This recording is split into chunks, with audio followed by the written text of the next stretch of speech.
Details చూస్తే doctor BR Ambedkar సచివాలయంలో Telangana rising 2047 vision document Telangana rising global summit 2025పై మంత్రులు అధికారులతో ముఖ్యమంత్రి రేవంత్ రెడ్డి సమీక్షా సమావేశం నిర్వహించారు. ప్రజలకు అభివృద్ధి చెందిన తెలంగాణను అందించడమే తమ ప్రభుత్వం యొక్క లక్ష్యమని తెలిపారు. రాష్ట్ర భవిష్యత్తు కోసం పారదర్శక పాలసీలు తీసుకురాబోతున్నట్లుగా ఆయన తెలియజేశారు. హైదరాబాద్ ఓఆర్ఆర్ లోపల ప్రాంతంలో వివిధ భాగాల పాలన ఉంది.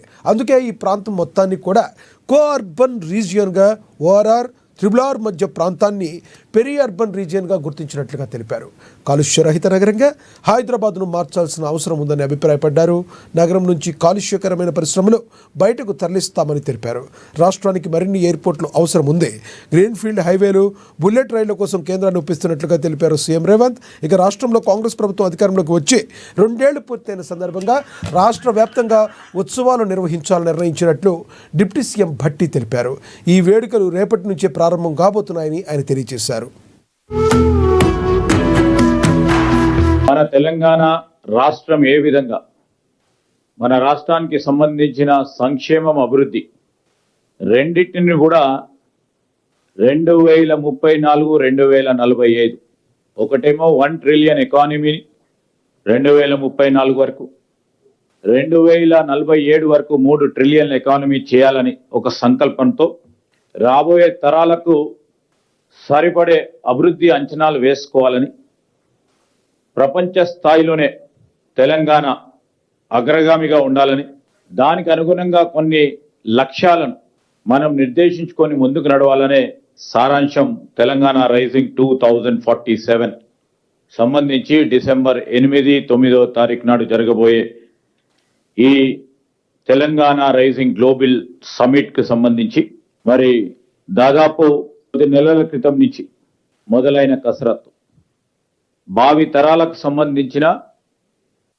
ఈ డిసెంబర్ 1వ తారీఖు నుంచి మొదలయ్యేటువంటి ఈ ఉత్సవాలు, జిల్లాల్లో జరిగేటువంటి ఉత్సవాలు అన్నింటిలో కూడా గౌరవ ముఖ్యమంత్రి రేవంత్ రెడ్డి గారు ముఖ్య అతిథిగా పాల్గొనటమే కాకుండా ఆయా ఉమ్మడి జిల్లాలో ఉన్నటువంటి మంత్రులు అట్లాగే శాసన సభ్యులు, శాసన మండలి సభ్యులు, లెజిస్లేటర్స్ అందరూ గౌరవ పార్లమెంటు సభ్యులతో సహా ఆ రోజు ఆ కార్యక్రమంలో పెద్ద ఎత్తున పాల్గొంటారని ఈ సందర్భంగా మీ అందరికి మనవి చేస్తా ఉన్నాను.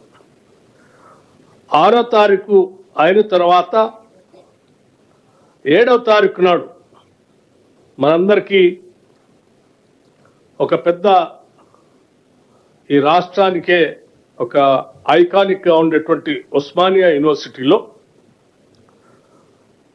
అక్కడ గౌరవ ముఖ్యమంత్రి గారు పాల్గొనటమే కాకుండా ఆ యూనివర్సిటీకి సంబంధించిన అభివృద్ధి కార్యక్రమాలతో పాటు విద్యా వ్యవస్థకు కావాల్సినటువంటి ఆలోచనలు చేసే కార్యక్రమాలు కూడా అక్కడ ప్రకటించి అక్కడ ఉత్సవాలు చేస్తారు. ఇక ఫైనల్గా 8th and 9th ఫ్యూచర్ సిటీలో అందరూ ఇంకా ఎయిర్పోర్ట్లు రావాల్సిన అవసరం ఉంది. పారిశ్రామికవేత్తలు అడుగుతున్నారు. అందుకే వరంగల్లో ఒక అంతర్జాతీయ స్థాయి ఎయిర్పోర్ట్ నిర్మిస్తున్నాం. ఆదిలాబాద్లో ఎయిర్పోర్ట్ నిర్మించాలనుకుంటున్నాం. భద్రాద్రి కొత్తగూడెంలో ఎయిర్పోర్ట్ నిర్మించాలనుకుంటున్నాం. రామగుండంలో ఇంకొక ఎయిర్పోర్ట్. అంటే రాబోయే రోజుల్లో తెలంగాణ రాష్ట్రానికి అదనంగా 4 కొత్తగా ఎయిర్పోర్టులు మనం తెస్తున్నాము.